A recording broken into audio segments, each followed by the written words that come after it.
episode. I am Mohawk Bob of Mohawkamania. I want to thank all my Mohawkamaniacs for following.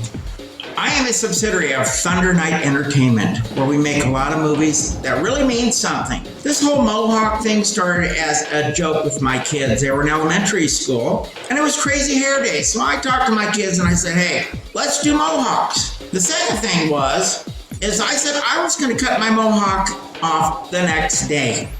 Well, that didn't happen, and 5 years later, on my first episode of FireKnight TV.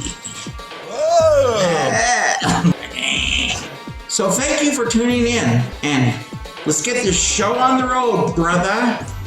I would like to welcome our very first guest, actor, writer, producer, tattooer. This guy has done it all and has seen it all. He's been a wrestler. He's done his own movies. Bobby Lee Black. Can I offer you a drink, my friend? Well, I don't drink much these days, but I do have an addiction to energy drinks. You got anything like that? I do. I have a real nice energy drink for you, my friend. Thank you, man. I appreciate it. Yeah, my pleasure.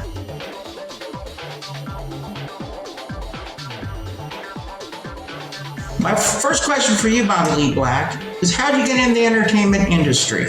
I fell backwards into it, man. I tell you what, I was a tattooer for years. I had my own shop in Hawaii. I decided I wanted to do my own radio commercials. Guy heard my voice on my commercial, wanted me to do his commercial.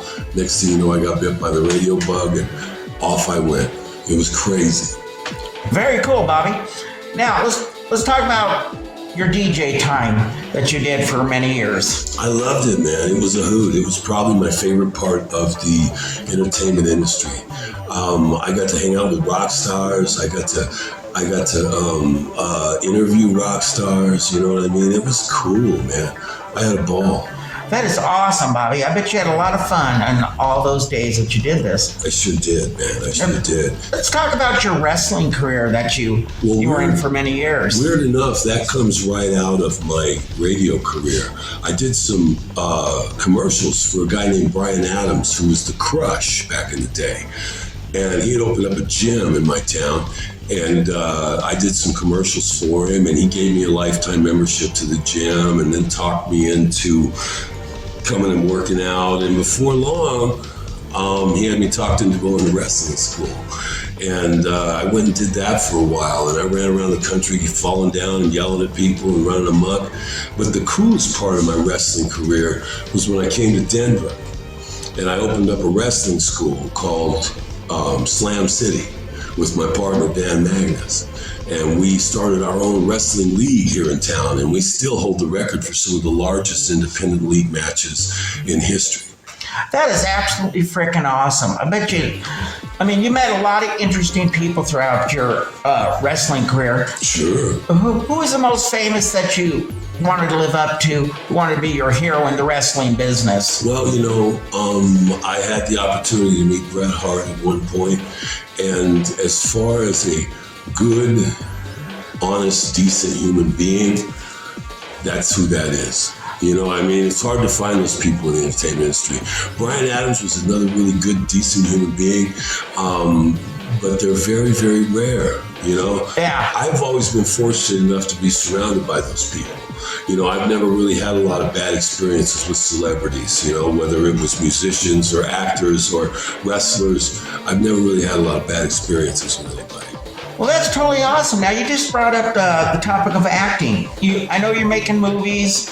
Tell us about it. Well, it started out with a movie that did pretty well called The Punisher with John Travolta. Oh, that's awesome. Yeah, that was my first trip into movies. My first trip into commercials was I did one for a then new show called Trading Spaces. Okay. So I was very blessed and very fortunate in the very beginning of my career because I was given jobs that were way above my talent range. I've worked with some amazing actors, and I've worked with some phenomenal directors and producers and very, very patient coaches and teachers over the years. Sure. What was your first movie that you started off doing yourself? Oh, the first movie that you mean that I produced? That you produced yourself. This is my first and last movie that I will produce. It's called The Shop. and it's a comedy about a tattoo shop and the shenanigans that take place in these people's lives. It's got some heart, it's got some poignant moments, but producing is not for me. No, you're better as an actor? I'm totally comfortable on this side of the camera. That side of the camera, that's where all the work happens. Yeah. And I'm kind of a slacker. Well, your honesty is always best. You gotta love that. Right. Tell me some funny stuff that happened in all these years. Give us some humor about what you've done and funny things you've seen. Well, I'll tell you, going all the way back to radio days, I emceed a concert with the Eagles. You dig? Oh, amen. Back on their Hell Freezes Over tour. Oh, that's when I was a kid. That's awesome. One of the band members was not clean and sober at the time, and it was intense. And this person appeared to be a little comatose. But when the music started, he just woke up. He came together, put on a great show, and then went back to being comatose when the encore was over. Man, that's rough days. Yeah, I mean, that was crazy, man. Yeah, I bet you had a blast, though. Oh, it was a hoot, man. It was scary stuff watching that all go down. But I had a lot of fun in the wrestling business. I had a lot of fun in the entertainment business across the board. I can't emphasize enough how much gratitude I have for the amazing opportunities that have been afforded me over the years.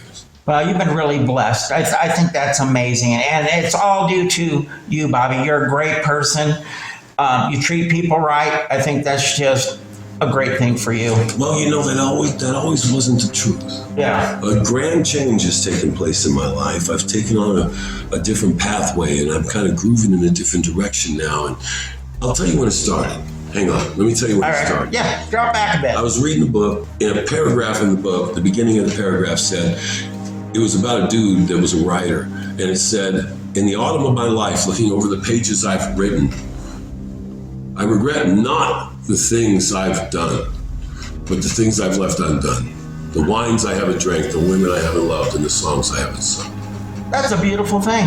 And that was my moment of clarity. And I realized as an old person, the only thing people ever regret is what they didn't do.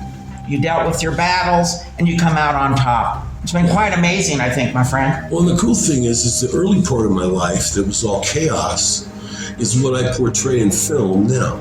Yeah. So really, it was all just training. That's great. Yeah, I totally dig it. You know, you had a lot of practice throughout the years from your early days of tattooing and DJing to the movies and producing and being an actor. It's quite amazing what you've done over your lifespan, my friend. I've been very, very fortunate. There's a dude said a long time ago, if I've seen further, it's because I've stood on the shoulders of giants. Amen to that. That's my life. Yeah, I think you've done quite well, Bobby. Bobby, I have one last question for you. What do you have planned for your future? What are you going to do with yourself? Well, here's the thing. I've got a million things going on all at once, and that's just how I live. It's something that's important for me because I have kind of a creative mind, and it will create all kinds of chaos if I let it. So what I try to do is create all kinds of groovy stuff. And what I've done recently is I've created a streaming radio station. Yeah, we talked about that. Yeah, called 30-Year Radio. Oh, man, everybody's got to tune into that for sure. Yeah, I got that going on. We've got 7 DJs across the country. We've got a live remote setup thing that we do, and it's a hoot, man. But what I have for my future, I never know. That's the beautiful thing about you kind of leave it open. That's the beautiful thing about my life is I got no idea what's going to happen next.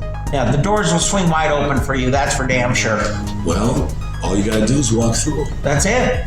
Open the door and on to the next thing. And I know you have a lot planned for your life. It might be a surprise, but it's going to be a great surprise for sure.